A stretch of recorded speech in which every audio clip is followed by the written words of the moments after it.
Malam itu adalah malam tahun baru yang dingin dan bersalju. Orang-orang berlalu lalang dengan mantel, sarung tangan, dan syal yang hangat. Mereka berjalan buru-buru menuju ke suatu tempat. Sebagian orang bergegas pulang ke rumah, dan sebagian lagi pergi ke tempat pesta untuk merayakan tahun baru. Anak-anak berlarian di jalan sambil bermain lempar bola salju. Tentu saja, anak-anaklah yang paling menyukai salju. Mereka bermain bersama dan tertawa riang. Tapi di jalan itu, ada seorang anak perempuan yang terlihat berbeda dari anak-anak lainnya. Gadis kecil ini berdiri di tengah jalan, mengamati anak-anak lain yang bermain. Gadis kecil ini tidak punya topi untuk melindunginya dari dingin seperti anak lainnya. Pakaiannya pun tipis dan sobek, dan sandal di kakinya tidaklah pas untuknya, terlihat kebesaran. Ia memegang sebuah kotak. Karena menggigil akibat dingin yang menusuk, gadis ini tidak melihat mobil yang datang ke arahnya. Hei nak, berjalanlah di pinggir, kau akan tertabrak. Gadis kecil itu bergegas menuju ke trotoar. Tapi saat berlari, sandalnya yang kebesaran terlepas dan terbang. Ketika tiba di trotoar, dia berbalik dan melihat ke sekeliling. Ada anak laki-laki yang lari membawa sandalnya. Sandalku! Ia mengejar anak laki-laki itu, tapi dia berlari sangat cepat. Berhenti!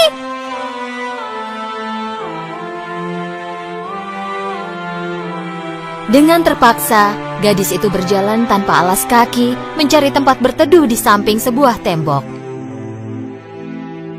Dia membuka kotak yang dipegangnya, lalu menaruhnya di tanah. Gadis itu melihat ke dalam kotak yang penuh berisi korek api dengan matanya yang basah karena dingin. Ini adalah gadis kecil penjual korek api, tapi dia belum menjual satu korek api pun hari itu.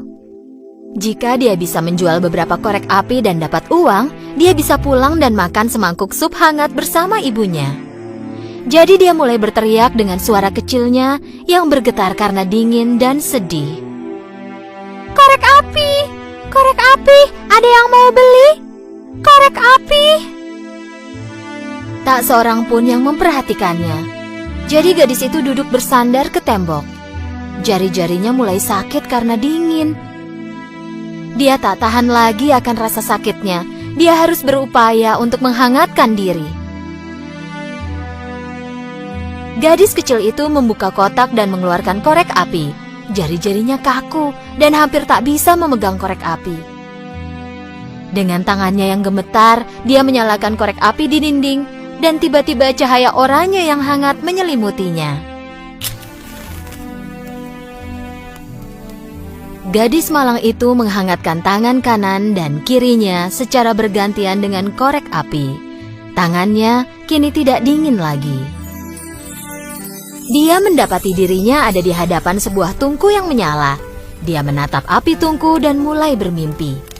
Dia sedang duduk di depan sebuah tungku besar di dalam ruangan yang indah. Dia mengenakan sweater wool, kakinya mengenakan sepatu boot berbulu, dan topi menutupi kepalanya.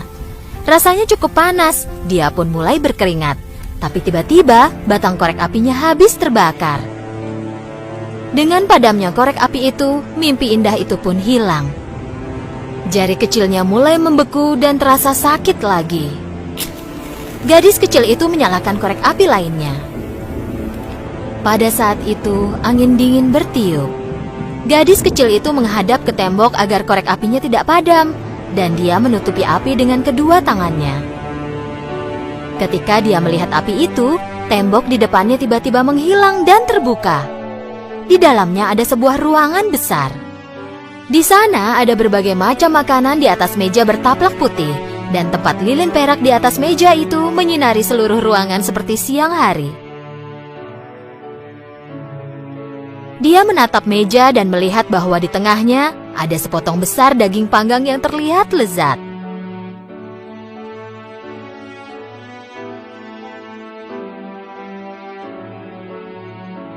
Gadis kecil itu segera mengambil sepotong daging dan memakannya. Tiba-tiba dia tidak lapar lagi. Gadis kecil penjual korek api ini ingin mengambil sepotong daging lagi. Dia menjulurkan tangannya, tapi batang korek api di tangannya habis dengan begitu cepat. Tangan gadis malang itu terbakar dan dia melemparkan korek api itu. Au! Au! Setelah dia melempar korek api di tangannya, makanan di atas meja dan ruangan itu pun menghilang dan digantikan dengan tembok. Gadis kecil penjual korek api itu menyalakan korek api lainnya. Sekarang dia masuk ke mimpi yang lebih hebat lagi. Dia sedang duduk di bawah pohon di suatu malam musim panas, memandangi langit. Udara masih terasa hangat meskipun malam hari. Gadis kecil itu tak bisa berhenti memandangi bintang-bintang. Dia tak pernah melihat langit dan bintang begitu cerah dan bersinar seperti ini sebelumnya. Lalu tiba-tiba, dia melihat bintang jatuh. Pikirnya, itu ada satu orang lagi yang terbang menuju keabadian. Ini sebenarnya kata-kata neneknya. Kemudian, dia melihat neneknya muncul. Setiap ada bintang jatuh, seseorang akan mengambil tempat bintang itu di langit, sayang. Neneknya hanya terlihat sebentar. Lalu ketika nenek menghilang, gadis kecil itu memanggil-manggil neneknya. Nenek, berhenti, jangan pergi. Tolong jangan pergi, aku sangat merindukan nenek. Untuk melihat neneknya sekali lagi, gadis kecil itu menyalakan korek api lainnya. Dia lupa bahwa tubuhnya membeku karena dinginnya udara di tengah jalan itu dan mulai bermimpi lagi. Setiap kali menyalakan korek api, dia merasa seperti melihat dan mendengar neneknya. Gadis kecil itu menyalakan korek api lainnya. Sekelilingnya terlihat terang seperti siang hari. Dia tak pernah melihat neneknya secantik ini sebelumnya.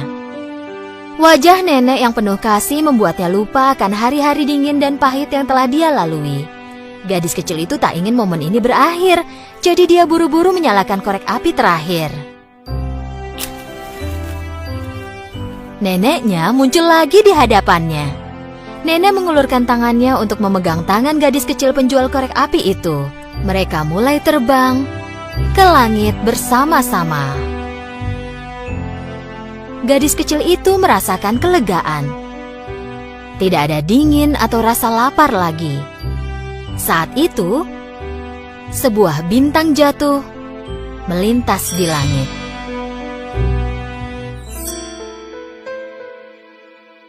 Keesokan paginya, orang-orang yang melintas di jalan itu melihat seorang gadis kecil penjual korek api terbaring di sisi tembok.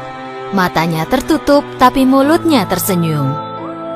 Di sekelilingnya ada sisa korek api yang terbakar. Yang nyalanya telah mewujudkan mimpi gadis itu.